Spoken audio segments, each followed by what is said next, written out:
Hi guys, welcome to my channel. இன்றைக்கி நம்ம உண்ணியப்பம் பண்ணலாம். இப்போ நிறைய ஃபெஸ்டிவல்ஸ் எல்லாம் வரப்போகுது இல்லையா? கிருஷ்ண ஜெயந்தி நெக்ஸ்ட் வருது நமக்கு. இது கிருஷ்ண ஜெயந்தி ஸ்பெஷல் உண்ணியப்பம். இது ரொம்ப டேஸ்டியாக இருக்கும். ஆனால் வேலை ரொம்ப சிம்பிளாக நமக்கு ஈஸியாக பண்ணிடலாம். வாங்க பார்க்கலாம் அது எப்படி பண்ணலான்ட்டு. அதுக்கு 2 டம்ளர் நிறைய நம்ம பச்சரிசி எடுத்துக்கணும். நம்ம சாதா வீட்டில் யூஸ் பண்ணுற அரிசி தான். இது கிட்டத்தட்ட 400 கிராம் இருக்கும். இதை இப்போ நம்ம தண்ணி ஊற்றி ஒரு 3லேருந்து 4 மணி நேரத்துக்கு ஊற விட்டுருங்க. அதை நல்லா ஊறினதுக்கப்புறம் அதை நல்லா 5-6 தடவை வாஷ் பண்ணிவிட்டு இந்த மாதிரி நல்லா க்ளீன் பண்ணிவிட்டு இப்போ நம்ம இதை மிக்சியில் போடணும். அதுக்கு நடுவில் நம்ம 2லேருந்து 3 வாழைப்பழம் சேர்த்துக்கலாம். இதில் வாழைப்பழம் நல்லா சாஃப்ட்னஸும் டேஸ்ட்டும் நல்லாயிருக்கும். இதில் போட்டால் உண்ணியப்பத்துக்கு எப்போவுமே வாழைப்பழம் தான் போடணும். நேந்திரம்பழம் இருந்தால் நேந்திரம்பழம் போல் நெய்யும் வாழைப்பழம் நம்ம இதில் ஆட் பண்ணிக்கலாம். இப்போ மிக்சர் ஜாரில் ஒரு ஹாஃப் இது நிறைய நம்ம ரைஸை ஃபில் பண்ணிவிட்டு தேங்காய், அரை மூடி தேங்காய்,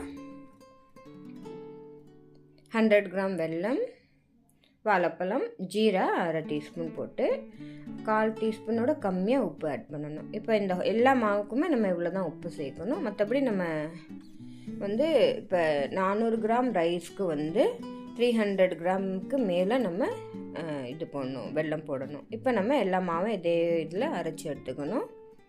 எல்லா டைமும் உப்பு போட தேவையில்லை. ஒரு டைம் உப்பு இந்த மாதிரி போட்டு வச்சுக்கணும், அவ்வளோதான். இது இப்போ நம்ம அரைச்ச மாவெல்லாம் மூடி வச்சுட்டு அதையும் ஒரு 3லேருந்து 4 மணி நேரத்துக்கு நம்ம ஃபார்மெண்டேஷனுக்கு விட்டுணும். ரொம்ப பொங்கியெல்லாம் வரோம்னா நார்மலாக விட்டுருந்தால் சாஃப்டாகும். அதுக்கப்புறம் நம்ம பணியார சட்டியில் 3/4 குழி எண்ணெய் விட்டு அதுக்கப்புறம் அதில் 1/4 இது வரைக்கும் நம்ம நெய் விட்டு பண்ணலாம். வேணும்னா தேவைப்பட்டால் நீங்கள் நிறையா நெய் கூட விட்டுக்கலாம். ஃபுல்லாகவே நெய்யிலே செய்யலாம். நான் எப்போவுமே இப்படி தான் செய்வேன். இது ரொம்ப நல்லாயிருக்கும். இதுக்கப்புறம் இந்த பேட்டரை அந்த இதெல்லாம் நம்ம ஊற்றணும். பணியார சட்டியில் ஊற்றணும். ஒரு கிளாஸில் ஊற்றி நீங்கள் ஊற்றினீங்கன்னா ஈஸியாக இருக்கும். இப்போ இந்த சைட்ஸ் எல்லாம் கொஞ்சம் ப்ரௌன் கலர் ஆனதுக்கப்புறம் இதை நம்ம திருப்பி விடணும். எண்ணெய் எப்போவுமே இந்த மாதிரி ஊற்றுங்க. கொஞ்சம் எண்ணெய் ஊற்றினா அவ்வளோ நல்லா வராது. கொஞ்சம் எண்ணெயும் நெய்யும் நிறையா ஊற்றி இந்த மாதிரி ஃபுல்லாக இதானதான் இந்த டேஸ்ட் நல்லா வரும். இப்போ இது ப்ரௌன் ஆனதுக்கப்புறம் இதை நம்ம திருப்பி விட்டுக்கலாம்.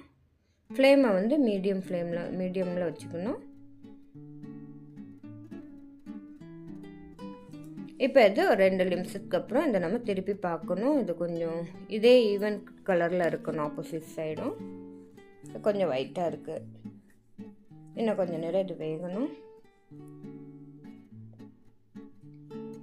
இந்த மாதிரி கலர் இருக்கும்போது எடுக்கக்கூடாது. நல்லா இந்த சைடும் ப்ரௌன் ஆனதுக்கப்புறம் எடுக்கணும். இப்போ இந்த 2 சைடும் ஒரே சேம் கலர் ஆயிடுச்சு. இப்போ நம்ம இதை எடுத்துடலாம். இதே மாதிரி நம்ம எல்லா பணியாரத்தையும் ஊற்றி எடுத்துக்கலாம். தேவைப்பட்டால் நீங்கள் இந்த பேட்டரை ஃப்ரிட்ஜில் கூட 2-3 நாளைக்கு நீங்கள் ஸ்டோர் பண்ணி வச்சுக்கலாம். ஒரே நாளில் செய்யாமல் அப்படி வச்சாலும் ரொம்ப நல்லாயிருக்கும். இப்போ நம்ம பணியாரம்லாம் சூப்பராக வந்துருச்சு. இப்போ நம்ம இதை எடுத்து பார்க்கலாம் எப்படி வந்திருக்குன்ட்டு. இந்த பணியார மாவில் நம்ம கருப்பு எள்ளை நெய்யில் ரோஸ்ட் பண்ணி கூட போடலாம். அதே மாதிரி தேங்காய் சில்லும் நல்லா கோல்டன் கலரில் ஃப்ரை பண்ணி இதில் போடலாம். ரொம்ப நல்லாயிருக்கும். ட்ரை பண்ணுங்கள். இது இப்போ ரொம்ப சாஃப்டாக நல்லா வந்திருக்கு. முறுமுறுன்னு வெளியில் முறுமுறுன்னு உள்ளே நல்லா சாஃப்டாகவும் ரொம்ப டேஸ்டியாக இருந்தது. நீங்களும் இதே மாதிரி ட்ரை பண்ணுங்கள். அதே மாதிரி என்னோடய சேனலை சப்ஸ்கிரைப் பண்ணி கமெண்ட் லைக் எல்லாம் பண்ணுங்கள் ஃப்ரெண்ட்ஸ். ஓகே ஃப்ரெண்ட்ஸ், தேங்க்யூ, பாய்.